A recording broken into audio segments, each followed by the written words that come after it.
sur France 3 Lorraine.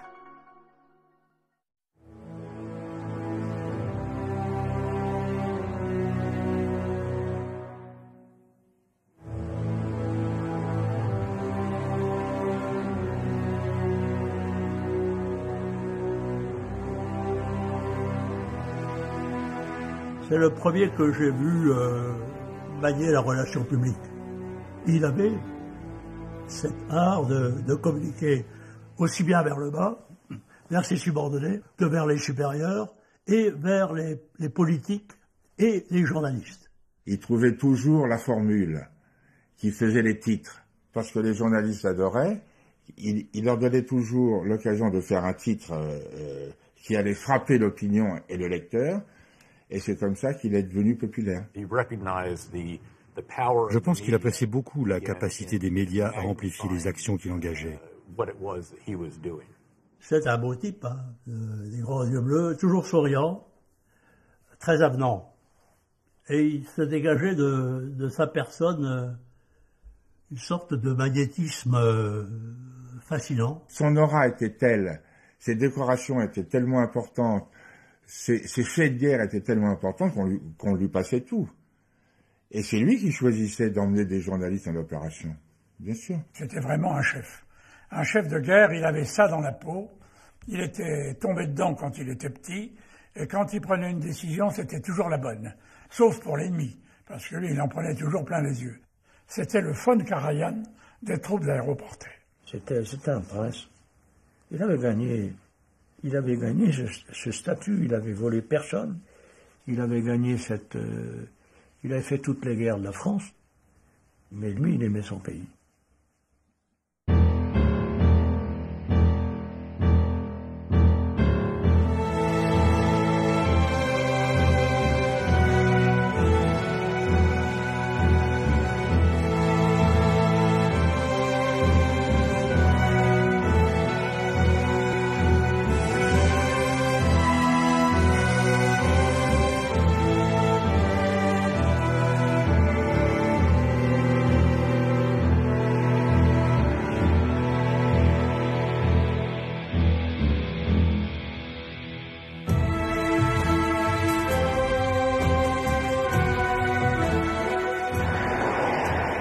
« 1999, frappe de l'OTAN contre la Serbie.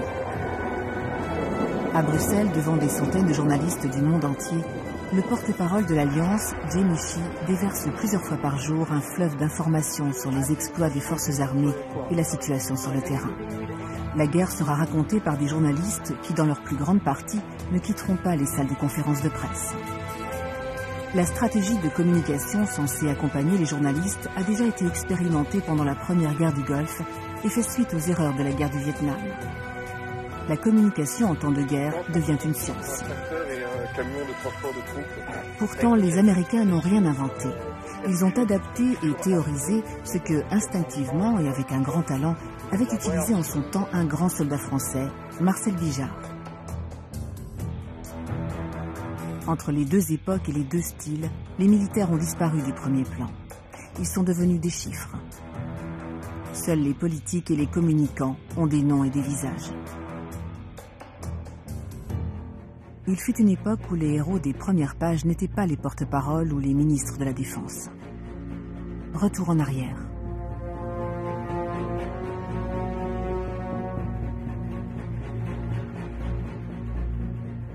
Indochine, octobre 1952.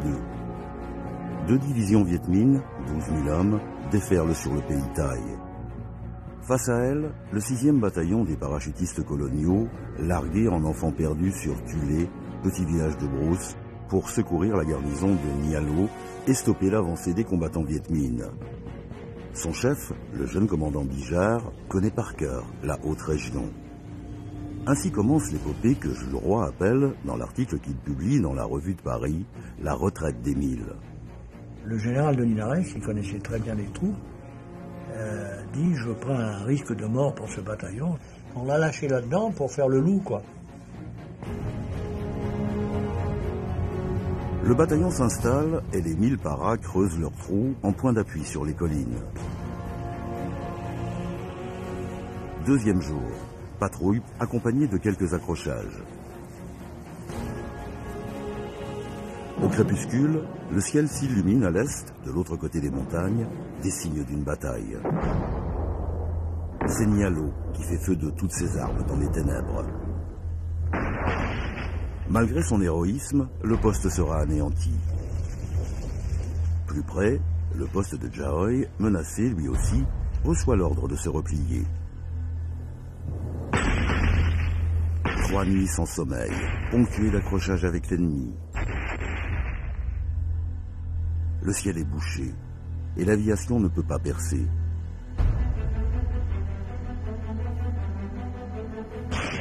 À l'horizon, dans le jour finissant, les paras virent distinctement les combattants du Viet Minh investir les hauteurs de la cuvette.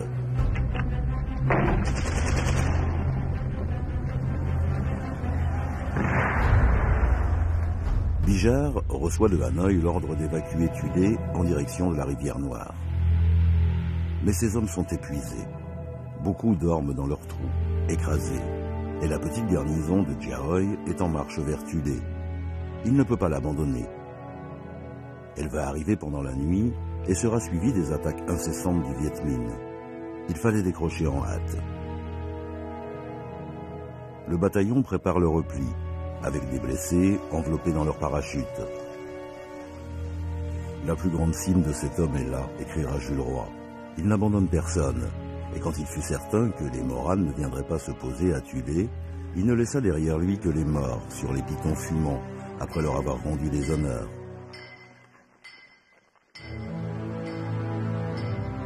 De Tulé à la rivière Noire, il y a 150 km que le 6e bataillon de Paraf... Mairie, il est évident qu'avoir un festival par an qui dure 5 jours et avoir la moitié des spectacles annulés, c'est difficile à vivre. Simplement, je comprends, ça ne veut pas dire que je les partage, je comprends leurs revendications. Troisième élément maintenant sur le fond du dossier. Le fond du problème. Souffle coupé, les nouvelles rapportées par la presse. Et puis, silence. Pour Saigon, pour l'état-major, ces paras sont rayés du nombre des vivants.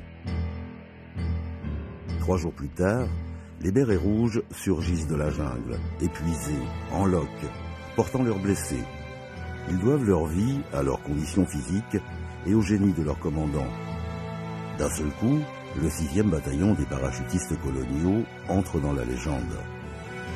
Son chef, Marcel Bijar, Bruno sur les ondes de sa radio, le fils de cheminot, coursier à la banque à 14 ans, deviendra un mythe. Au stade Mangin à Hanoï, il y a une pluie de médailles, et la devise du 6e devient la devise de Bijar. Qui ose, gagne. Quand Bijar dit « croire et oser », c'est très très fort en 2 termes.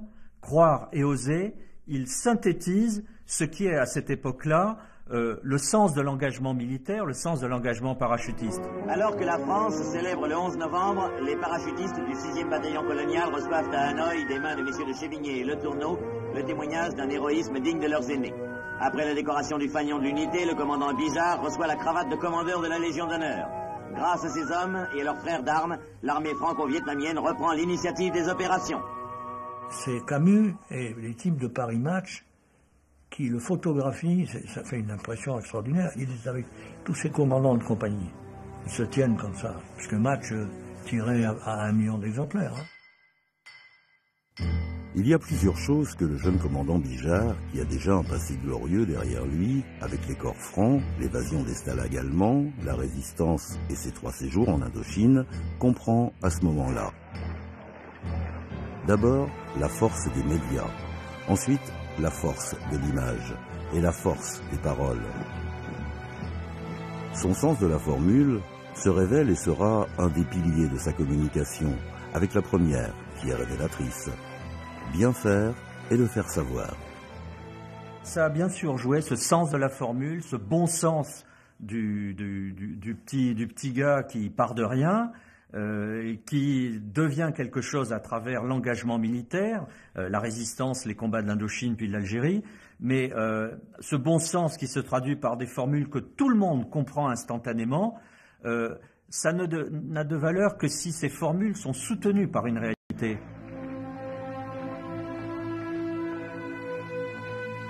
Il comprend aussi que la gloire est passagère.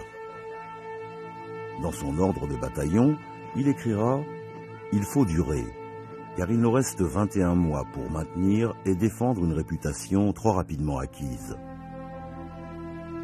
En Indochine et jusqu'à la bataille de Dien Bien Phu, Bijard n'aura que des victoires. Toutes ces opérations sont des coups d'éclat, mais obtenus avec un travail acharné en amont. Plutôt la sueur que le sang, dira-t-il à ses paras. Il sera toujours le premier à donner l'exemple. Bijard était très attaché à la forme physique de ses soldats. Et lui-même, tous les jours, faisait un cross quand il ne faisait pas une marche. Et j'ai toujours pensé d'ailleurs que c'est Bijard qui avait inventé le jogging. Pendant les heures de canicule, le stade était interdit. Parce qu'il faisait trop chaud, il faisait 40 à l'ombre, et puis ça tapait fort, quoi. Et alors un jour, on était là, et on a vu un grand mec costaud, parce que physiquement, il se remarquait. Il fait 2 tours, puis on a dit, bon, on va lui dire qu'il ne faut pas, quoi. Il ne faut pas courir, c'est interdit. Bijard ne lui répond pas, il lui dit, qui êtes-vous? Alors il lui dit, moi je m'appelle Bijard, je cours et je vous emmerde. Sa boutique se devait d'être la meilleure. De ça dépendait la survie, le succès des opérations, le moral de ses troupes, mais aussi l'image qu'il voulait donner de ses hommes et de lui-même. Bijard l'invincible. Jules Roy fait un portrait de lui à l'époque de Dien Bien Phu. Dans toute l'Indochine, on sait qui est Bijard. On connaît son front haut, ses cheveux blonds coupés en brosse, son profil d'oiseau de proie, son indépendance ombrageuse, ses dures mains d'ouvrier portant toujours les marques des raflures. Dans chaque légende, il est difficile de départager la vérité de la fiction et l'authenticité de l'illusion. Mais les légendes ne s'attachent qu'aux grandes aventures et aux grands hommes. À sa manière de bête de guerre, Bijard en est un. Il élève ses hommes avec l'idée ce sont les meilleurs et à la limite invincibles. C'est quelque chose, la relation qu'il a avec ses hommes.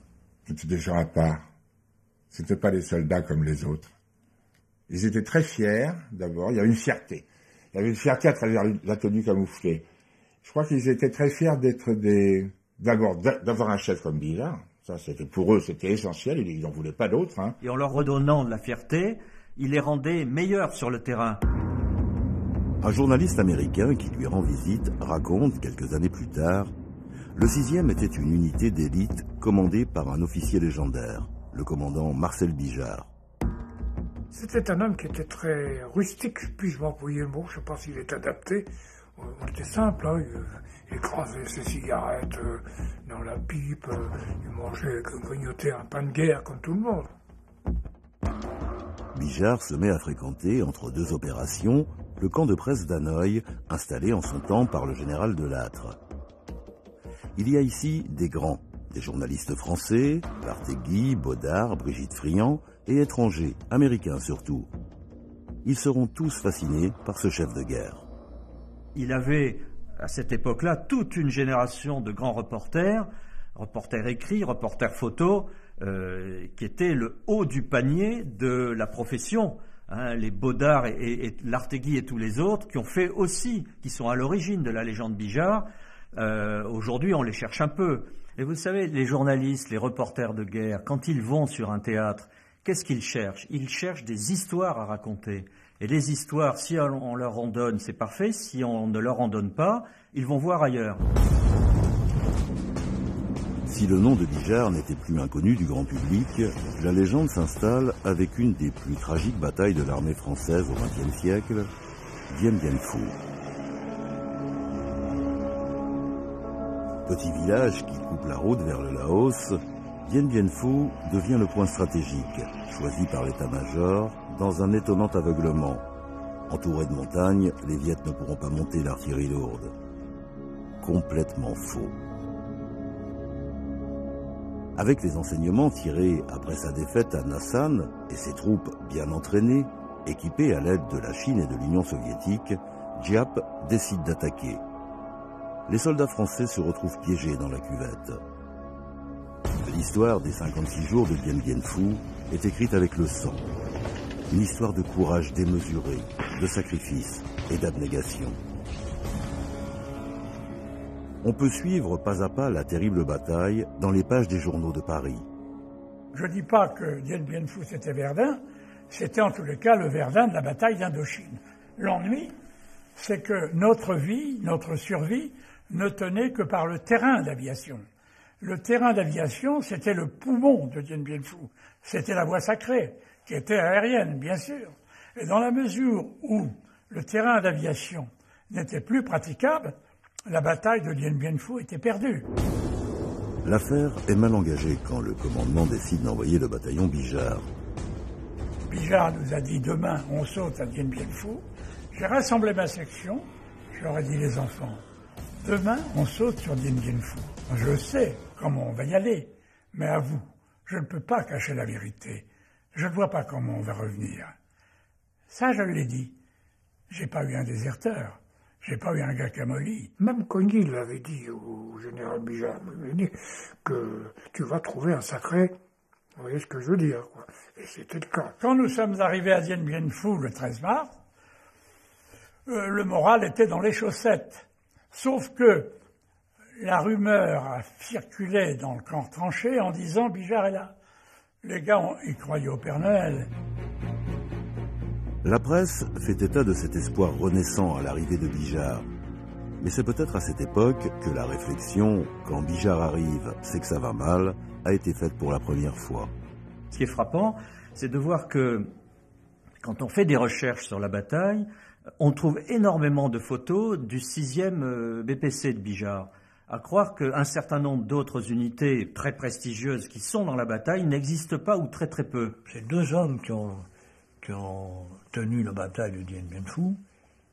Un, on n'en parle quasiment jamais, c'est le général Langlais, et l'autre c'est Bijard. Et en plus ils s'entendaient bien.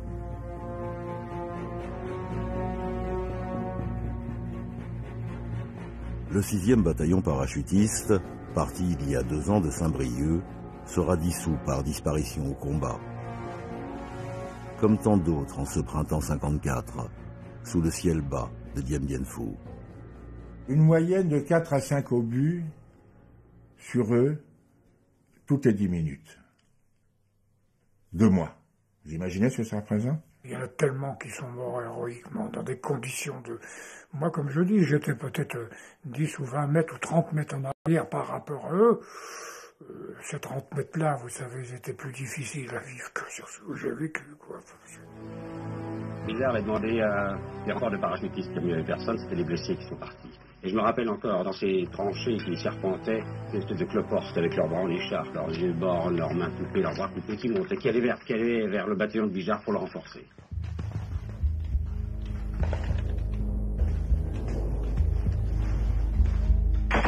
J'ai un rendez-vous avec la mort.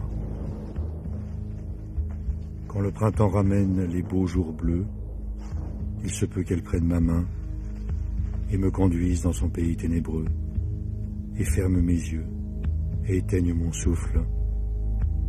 J'ai un rendez-vous avec la mort sur quelques pentes d'une colline battue par les balles. 7 mai. L'ordre arrive de Hanoï de cesser le combat. Bijard avait préparé un plan, une retraite héroïque comme celle de Tulé, mais les hommes sont épuisés et les blessés sont intransportables. Je lui dis, Bruno, c'est à l'air, qu'est-ce qu'on fait? Les misérapés, c'est foutu, etc. Alors à ce moment-là, je me suis retourné vers un de mes gars. Tu te débrouilles et tu trouves Bijard. Et tu lui dis à l'air un ordre écrit. Alors mon petit gars est parti. Il est revenu une demi-heure après avec l'ordre écrit de Bijard pour Allaire, pauvre 6, pauvre para. C'était le feu à 17h30, pas de drapeau blanc. Ce billet, envoyé dans le feu du combat, le lieutenant Allaire l'a ramené de sa captivité. J'ai passé la dernière nuit de Dien Bien Phu, la nuit du 6 au 7 mai, dans le PC de Bijard. Dien Bien Phu était déjà une peau de chagrin à ce moment-là. Un certain nombre de postes avaient été pris, il ne restait plus grand-chose. Et j'étais encore à ce moment-là dans le PC, le trou de Bijard. Et je me rappelle les gens autour de lui qui découpaient. Il y avait un Vietnamien qui découpait son béret rouge en petits morceaux pour qu'il ne tombe pas entre les mains de l'ennemi. Moi, j'ai cassé ma caméra. Camus, Daniel Camus et Jean Perrault ont cassé leur appareil photo, les autres démolissaient leurs carabines, leurs fusils. Il fallait rester à attendre. On a entendu au bout d'un certain temps quelques bruits, des coups de feu. Et à un moment donné, des cris en vietnamien juste devant le trou. Bijard est sorti, je crois, le 2e ou le 3e. Et les Vietnamiens, qui étaient de chaque côté de la tranchée, qui débouchait sur le trou, criaient « Levez les mains ». Bijard est donc le 2e ou le 3e, a refusé, lui, de lever les bras. La guerre d'Indochine occupait la une de tous les journaux. Tous les journaux. Je me souviens très très bien du titre, c'est une image qui m'est restée, du titre lorsque Dien Bien Phu est tombé. Et la France s'est arrêtée de respirer pendant le temps que cette information pénètre les foyers. Je me souviens que tout le monde était malheureux. Presque 70% des soldats français mourront dans les camps viettes. La malnutrition, les maladies, les corvées auront raison d'eux. Pour Bijard, être prisonnier, c'était sa hantise. L'ultime humiliation après 8 ans de victoire acquise avec autant d'efforts. Quand on était sur notre route, avec notre petite sentinelle qui trottinait derrière nous avec son fusil, je me rappelle très bien le colonel Bijard me disant « Mon vieux Schoen, il ne faut jamais être prisonnier. Un soldat ne doit jamais être prisonnier. Jamais. » Ils tentent de s'évader avec Schondorfer. Ils sont repris. Ils tapent Schondorfer. Bijard, ils n'osent pas le taper. Et puis le commissaire politique arrive devant Bijard et il dit, il le tutoie, il lui dit « Toi, colonel, tu me donnes ton béret. » Alors je m'excuse, c'est un peu grossier, mais Bijard lui dit « Tu touches pas à mon béret, tu vas te faire enculer. » Voilà, il a gardé son béret pendant toute la captivité. Bijard a compris à ce moment-là que la tenue et l'espoir d'en sortir commençait par une discipline personnelle. Et cette discipline personnelle, c'était non seulement résister au lavage de cerveau, mais c'était résister aussi à l'avilissement de l'homme, pas seulement idéologique ou intellectuel, mais à l'avilissement physique. Il faisait le footing, il faisait de la gymnastique et tout ça. En fait, il avait qu'une idée, c'est de prendre la cavale. Ils l'ont interdit un mois. Mais il est allé trouver le chef de camp, il a dit « Même s'il faut que je marche sur les mains, vous n'allez pas m'empêcher de faire ce que je fais. » Alors ils ont foutu la paix. Il était quand même... Il était respecté des Viettes, quoi. Il porte en lui, de façon symbolique, emblématique, il porte sur lui, à travers son attitude, ce qui est une sorte d'objectif à atteindre pour ces hommes. Il sort droit, digne, maigre, propre, rasé.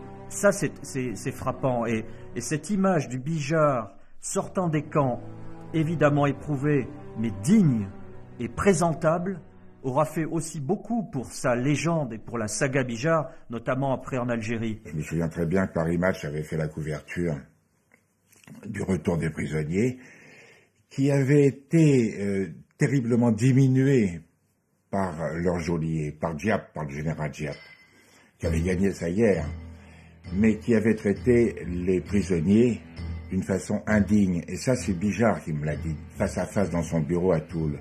Il dit « Jamais je ne serrai la main de cet homme qui a affamé mes soldats. Il est indigne de ne pas donner à manger à ceux que vous détenez et que vous faites prisonniers. Un simple bol de riz, une demi-banane, les 2/3 de mes soldats, des soldats, auraient survécu. Et ça, je ne lui pardonnerai jamais. » Après 8 ans en Indochine, les combats et l'expérience de la captivité, Bijard s'est endurci. Il est lieutenant-colonel et un des officiers les plus décorés de l'armée française. Il est aussi un des plus connus. À partir de là, il va apprendre à maîtriser les médias, à exploiter au maximum l'avantage que cette relation très particulière avec les journalistes, cette fascination qu'il exerce, lui rapporte.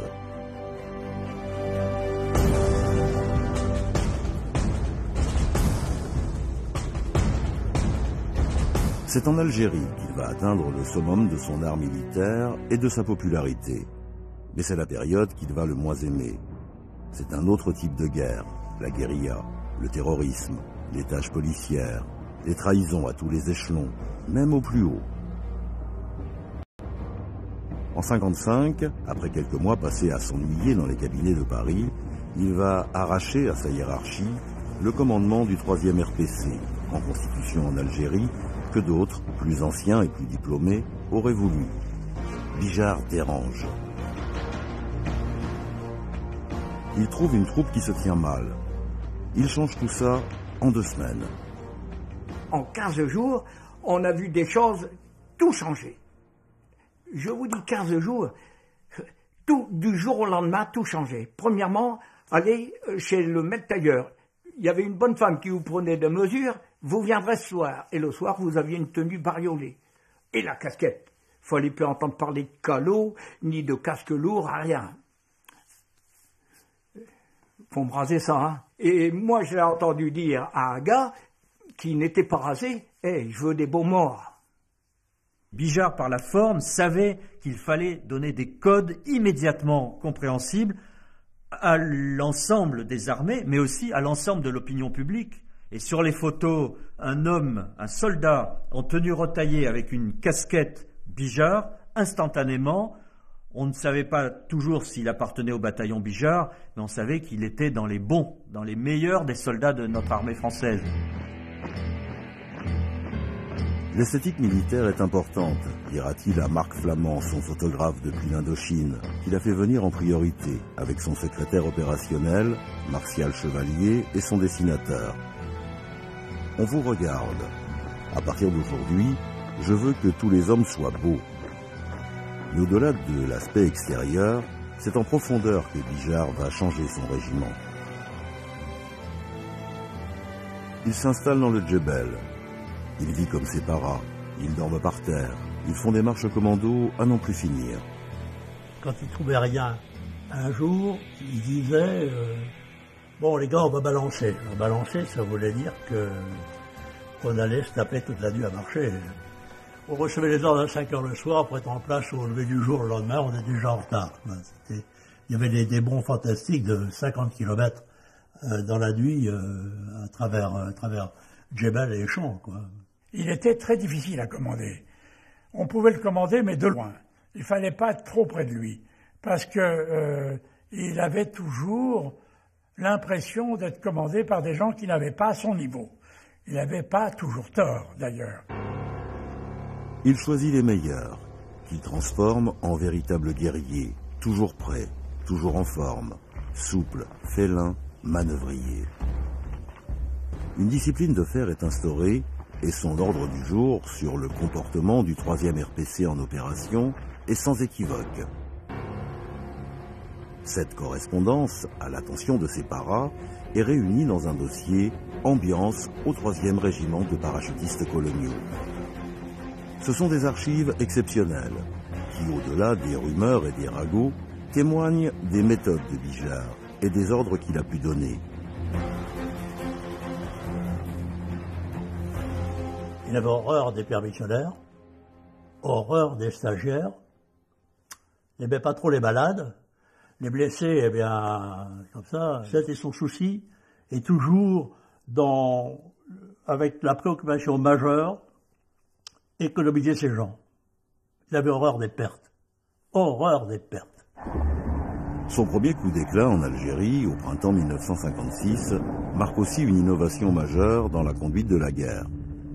Il met au point, avec son ami de l'armée de l'air, le lieutenant-colonel Félix Brunet, l'emploi des hélicoptères, non pas pour le transport, mais comme outil tactique dans une opération. Le compte-rendu est dans la presse.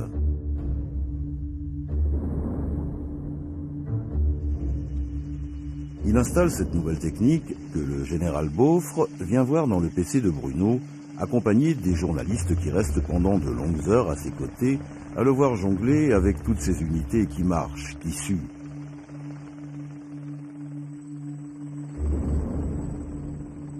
C'est France Dimanche qui raconte à cette occasion une anecdote.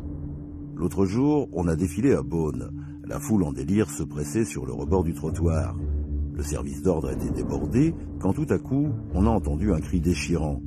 C'était le préfet qui venait de recevoir la brochette de décoration de Marcel sur le pied. Son 3e RPC rattrape la légende de son 6e BPC d'Indochine. Toutes ces opérations sont des succès retentissants. Ces succès ne sont pas le fruit du hasard. Ils viennent certes de son don extraordinaire, mais aussi d'un très minutieux travail de préparation, de sa capacité d'anticiper les mouvements de l'adversaire, donc de la parfaite connaissance du terrain et de ceux qui se trouvent en face. Il passait des heures à lire la carte. Des heures à lire la carte. Pour s'imaginer quel relief ici par rapport à là, quelle esquive à l'adversaire, comment je peux le surprendre. Il passait des heures à lire la carte. Il analysait parfaitement son adversaire. Il le connaissait sur le bout du doigt. Il devinait ses intentions, et je ne l'ai jamais vu se tromper. Jamais. Il avait le génie de la guerre en lui. C'était un virtuose de la communication. Il avait autour de lui 4 radios, un vers les unités et ses compagnies, un vers l'échelon supérieur, un vers l'aviation, un vers l'hélicoptère, encore un autre vers l'artillerie, et il jonglait sans arrêt. Il prenait comme ça. Je l'ai vu un jour, j'étais en opération, je me suis retrouvé à peu près à 500 mètres de lui, je l'observais la jumelle, c'était un balai. Il était seul, là, il parlait à tout le monde. Il jouait quoi. Au printemps 56, Joseph Kessel lui rend visite et lui consacre un article de 10 pages. Voilà le portrait qu'il faisait de Bijard à cette époque. Étrange guerrier qui, par instant, s'exprimait comme un inspiré, comme un mystique.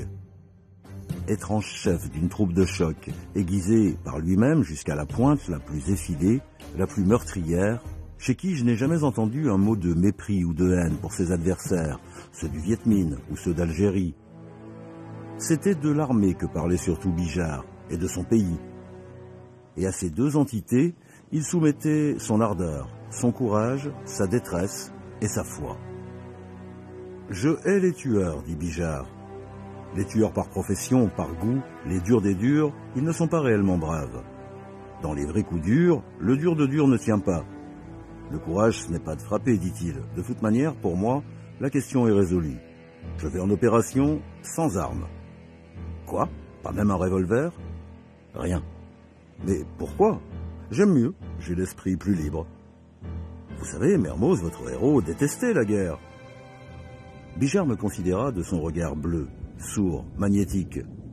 Et vous croyez, demanda-t-il, que nous l'aimons, la guerre? Cet engagement frénétique sur le terrain a failli lui coûter la vie, malgré sa baraka légendaire. Il est blessé quelques jours avant un 14 juillet, qui devait être sa consécration. D'un coup d'hélico, je me pose près de cette unité, me place en tête et gueule à l'assaut. Et je démarre. Je ne donnerai pas d'autre ordre. Un grand coup de fouet dans la poitrine. Le sang me sort par la bouche et je m'affale, la tête dans le sable brûlant. Une balle, entrée 1 centimètre au-dessus du cœur, est sortie dans le dos. En quelques secondes, j'imagine tourner un film digne de La Bandera de Jean Gabin, et que cette fin, dans ce décor, aurait une gueule terrible. Il veut déjà gérer l'image de sa mort, ce qu'il fera à la fin. Évacué sur Paris, il sera visité par des légions de journalistes, et par le prince Napoléon en personne. Le président Coty veut lui remettre personnellement la plaque de grand officier de la Légion d'honneur. C'est une apothéose. Les Parisiens, massés aux Champs-Élysées, assistent avec une ferveur particulière aux cérémonies du 14 juillet, placées sous le signe de l'Algérie. À titre exceptionnel, 5 héros reçoivent leur récompense des mains du chef de l'État. Le lieutenant-colonel Bijard, premier parachutiste de France, est promu grand officier de la Légion d'honneur. Sous le regard de sa femme, Gaby, et de sa fille, Marie-France, Bijard accomplit son destin. Une époque est finie, une autre commence pour Bijard. Ce n'est plus juste le héros, c'est la vedette.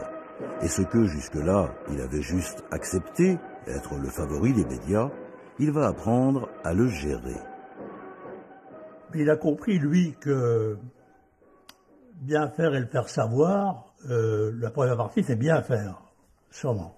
Il y a des gens qui le faisaient savoir en ayant oublié de bien faire avant. Mais lui, c'était les deux. Vous savez, quand il défile sur les Champs-Élysées, habillé en para, avec la cravate de commandeur et des médailles jusqu'au nombril, dans sa tenue camouflée, il sait très bien ce qu'il fait, hein, à la tête de ses troupes. Cette photo a fait le tour du monde. Hein. Il avait 3 amis majeurs dans le domaine-là. Lartegui, qui est devenu romancier, Schendorfer, qui est devenu cinéaste, et Camus, qui était un des leaders de Paris Match. Et avec ces 3 personnes-là, il a su tirer à lui tout ce parc si varié de journalistes. Tout était prêt quand ils arrivaient. Et donc, son entourage travaillait beaucoup sur ces choses-là, qui étaient pratiquement du jamais vu dans l'armée. Hein. Mothers and fathers whose sons and daughters are here deployed fighting. Les pères et les mères dont les fils et les filles vont au combat ont le droit de savoir comment les choses se passent et qui sont ceux qui commandent leurs enfants. Comme d'habitude, Bijard avait une longueur d'avance. Avant, il avait pris comme technique de faire un compte-rendu d'opération, exactement le détail d'opération, avec photos, avec cartes et indications, et il remettait ça à l'officier presse du général Salan, du général Massu, et il donnait une diffusion très large à ces documents. Il avait des reporters embedded, comme nous en avions lorsque nous avons mené l'assaut sur Bagdad, des décennies avant que le terme ne soit inventé. L'avantage de Bijard par rapport à ses camarades officiers d'active, c'est que Bijard n'avait pas été formaté, comme certains qui sortaient d'école. Bijard était formé, mais pas formaté. Au-delà de ces grandes opérations en Algérie, où l'art de la guerre est révolutionné, Bijard change le mode d'emploi de ses unités, qu'il adapte à une situation subversive, de guérilla. La reconnaissance viendra d'une manière assez surprenante 50 ans plus tard, de la part d'un général américain, confronté lui aussi au terrorisme et à une situation insurrectionnelle. Le général Petraeus, chef des troupes américaines en Irak et en Afghanistan. Ma première rencontre avec Petraeus, elle remonte à juillet 2007. Je me présente, journaliste français de Paris Match. Et là, Petraeus, tout à coup, a un sourire et il me dit « J'ai passé mon brevet de parachutiste dans le bataillon du général Bijard. » Il dit « Bijard, pour moi, c'est quelqu'un qui compte énormément. » Et il commence tout de suite à me parler de Bijard en plein milieu de Bagdad, comme ça. Mon attirance et ma curiosité pour lui n'ont fait que croître, au point que j'ai supplié mon beau-père, qui avait le grade de général et servait à l'époque au QG de l'OTAN à Bruxelles, de m'offrir comme cadeau de Noël une photo dédicacée de Bijard. C'est une photo magnifique. Quand j'étais encore en activité, j'accrochais au mur de mon bureau la plaque avec mon brevet français de parachutiste et les ailes, et juste en dessous, je plaçais cette photo signée de Bijard.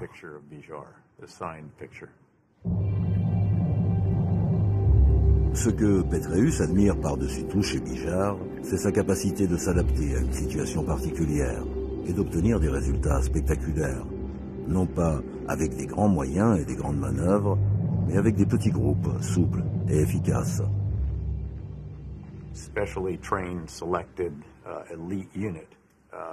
Une unité d'élite spécialement entraînée et sélectionnée peut apporter un impact et avoir un tournant décisif au combat, que ce soit au niveau tactique et stratégique. Plus tard, quand Bijard est retourné dans les montagnes de l'Atlas en Algérie, le général a mené une embuscade mémorable où plus d'une centaine de combattants des forces ennemies ont été tués, pour des pertes chez les siens qui n'atteignaient pas le 10e de celles infligées aux insurgés.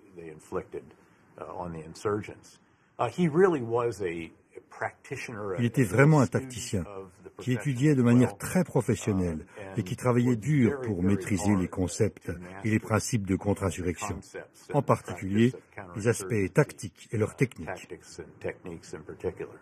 Bijard comme chef de guerre, c'est l'opération Agunanda. C'est une opération qu'aucune école de guerre au monde n'expliquera jamais. Quel est le fauve, quel est un chasseur qui vous amène à considérer qu'un commando va revenir sur lieu du crime?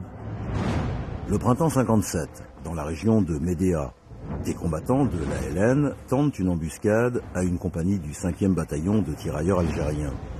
Les Français sont massacrés, blessés ou faits prisonniers. Il écrira plus tard dans ses mémoires « J'essaie d'imaginer la réaction du chef rebelle, ce que je ferais à sa place. Après une marche commando de nuit, il place ses unités en toile d'araignée avec aviation et hélico en appui, prêts à décoller. Et l'adversaire fait exactement ce que Bijard avait prévu. Il tombe dans le piège et se fait laminer. À Massu, qui lui demande comment il a deviné que les ennemis passeraient par là, il répond « Mon général, on a le pif ou on ne l'a pas ». Il frappe à nouveau, quelques mois plus tard, quand des pétroliers se font massacrer dans le désert, à Timimoun.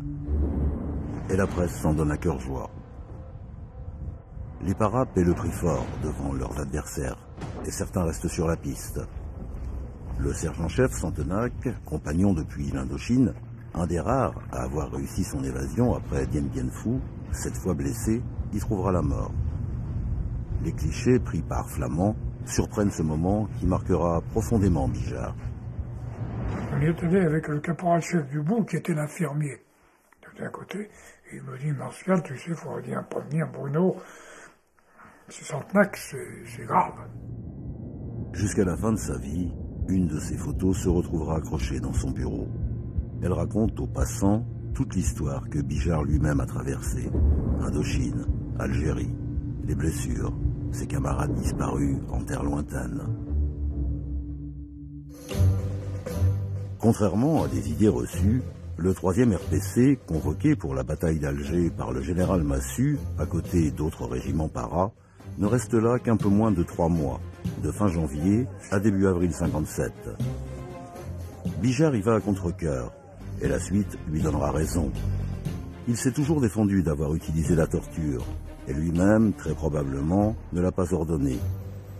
Les documents présents à ce jour ne le contredisent pas. A-t-il couvert certains de ses paras? Lui seul le sait. Des accusations qui le mettent en cause pour la 2e bataille d'Alger situent les faits 3 semaines après son départ du 3e RPC d'Alger. Pour le reste, c'est aux historiens des 2 côtés de la Méditerranée de nous donner des réponses, quand la politique cessera de s'en mêler. La plus grande capture, Ben Midi, il la doit au lieutenant Allaire, qui le suit depuis l'Indochine. Le chef rebelle saura conquérir l'admiration de Bijard par sa détermination et sa dignité. Mais Ben Midi est un trop gros poisson. Il sera vite réclamé sur l'ordre de Paris par le général Massu. Un soir, on est venu me le chercher. Donc j'ai sorti Ben Midi de sa cellule et je lui ai fait présenter les armes. On me l'a beaucoup reproché. Et 2 jours après, j'ai appris par le journal d'Alger que Ben Midi s'était pendu. Je me suis demandé qui lui avait donné la corde. Les succès viennent d'une approche particulière. Infiltration dans la population pour remonter les filières et couper les adversaires de leur vivier. N'importe quel pays qui met en place des zones de combat en milieu urbain doit opter pour cette technique qu'on appelle le quadrillage. Alors, seule approche efficace. Nous l'adopterons à Bagdad, par exemple, où nous serons confrontés à l'insurgé pendant plusieurs mois, nous forçant à établir 77 nouvelles positions, à partir desquelles, avec nos partenaires irakiens, nos troupes s'établiront au milieu de la population. C'était la seule manière de la protéger et de la sécuriser. Au printemps 58, Bijard quitte son régiment.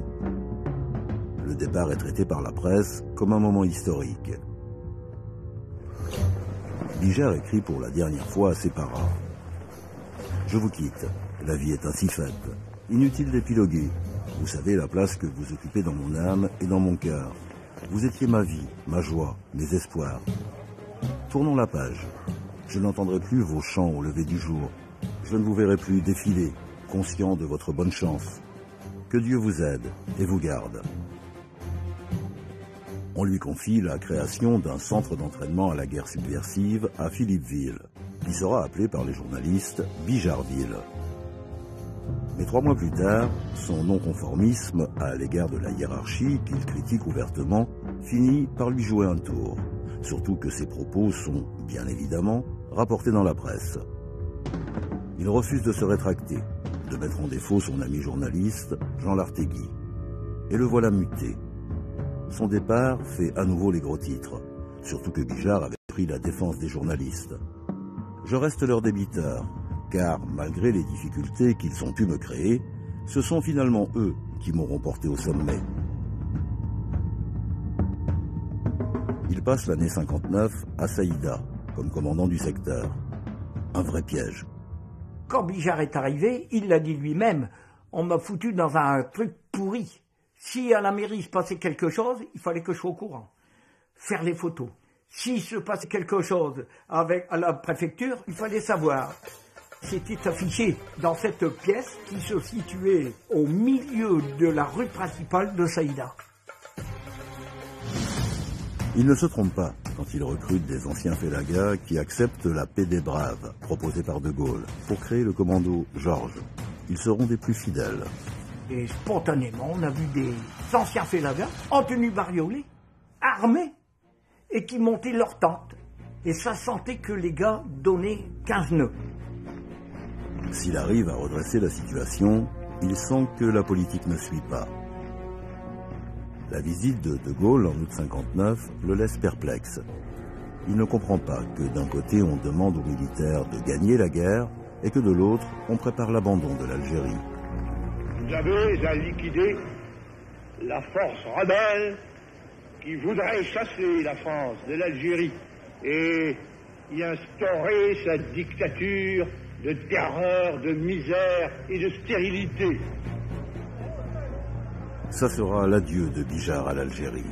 Une déclaration d'une maladroite sincérité, pendant la semaine des barricades, lui vaut 60 jours d'arrêt et le retour en métropole. Viré d'Algérie par le grand Charles lui-même, Bijard gardera un goût amer.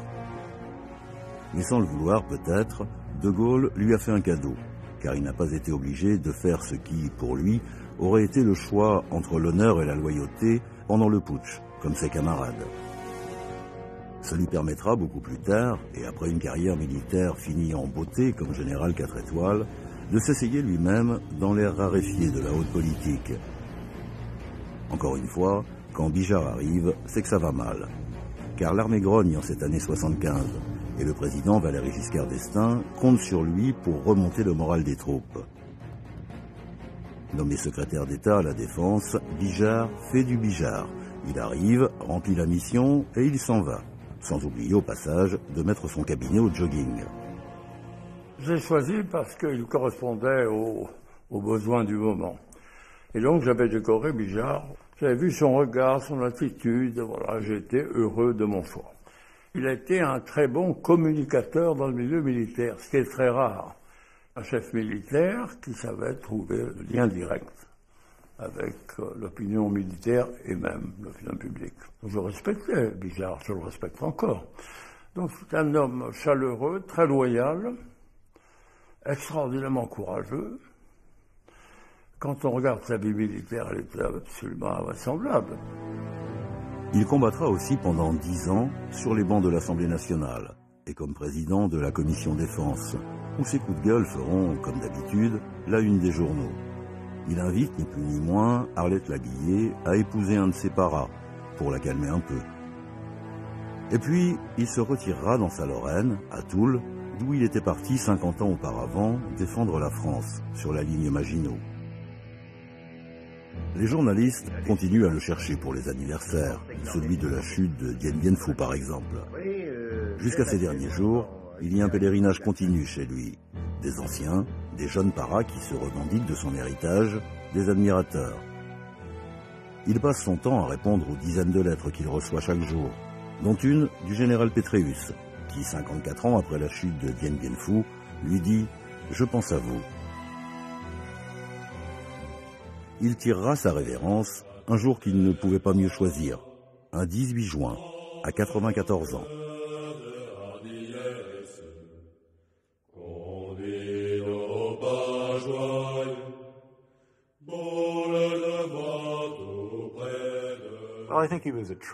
Je pense que Bijard était un vrai leader, très inspirant. Il était de ceux qui se surpassent quand, sur le terrain, les choses se gâtent. Je me souviens de cette image incroyable de lui, assis sur une caisse. On le voit assis sur une caisse de munitions, jambes croisées. Il a un émetteur radio dans une main, plaqué sur l'oreille, une cigarette dans l'autre, comme ça se faisait dans l'armée française. Nous sommes dans les tout derniers jours de Dien Bien Phu, en pleine crise, et il est assis là. Il semble très calme, serein, et il donne ses ordres. Bijard était le genre d'individu de cette trempe. Les pays, les peuples, doivent avoir le souvenir de leurs héros. Parce que les héros, c'est très rare. Du Guesclin, Bayard, il est de ce niveau-là. Et moi, je souhaite que dans notre histoire militaire, il y ait une place pour le dernier héros de notre histoire militaire, le général Bijard. Je pense qu'il avait quelque chose d'un maréchal d'Empire, c'est en ce sens que les gens le vénéraient. Hein. Le moins des soldats le vénéraient. Hein. Vraiment, je peux le dire. Hein. C'était leur dieu. La vraie noblesse, c'est la noblesse du sang. C'est l'histoire de la noblesse française, c'est le sang. Le combat, quoi. Quand il rassemblait son régiment, j'avais l'impression que c'était un régiment de Templiers. Pourtant, il parlait que du combat, il parlait que de la France. Il parlait toujours de la France. J'ai connu beaucoup de patrons. Certains n'étaient pas très bons, d'autres étaient très bien, mais comme Bijard, non. Je ne me suis pas encore remis du départ. Hein. Chaque jour que Dieu fait, bon, c'est comme ça, quoi. C'était une personnalité d'une grande exigence par l'exemple. Vous savez, il était obsédé par une chose, et ça c'était surtout sur la fin, c'est-à-dire qu'il aurait dû mourir sur la piste. Il a écrit ça. Bijard, et ce que j'ai pu faire, c'est pas tellement Bijard, je crois que je le dois à tous ceux qui m'ont suivi, qui ont joué le jeu, et finalement c'est eux qui ont fait Bijard. Alors, et finalement, qui est-ce? Eh ben, c'est les petits jeunes de 20 ans, les petits tarins en Indochine, en Algérie, et c'est à eux que je dois être Bijard. Et c'est pour ça que j'ai pas le droit de trahir cette jeunesse, et je crois que je ne la trahirai pas. C'était le duel, à savoir celui qui était le meilleur. Tous se prêts à acerter pour avoir une citation de plus que le camarade, une blessure de plus. Notre ambition n'était que celle-là, quoi. Être le meilleur parmi les meilleurs. C'était ça, les paras. On ne pensait pas à nos fins de mois, on ne pensait pas aux questions matérielles. Avoir 9 citations alors que le camarade en avait 7, avoir une blessure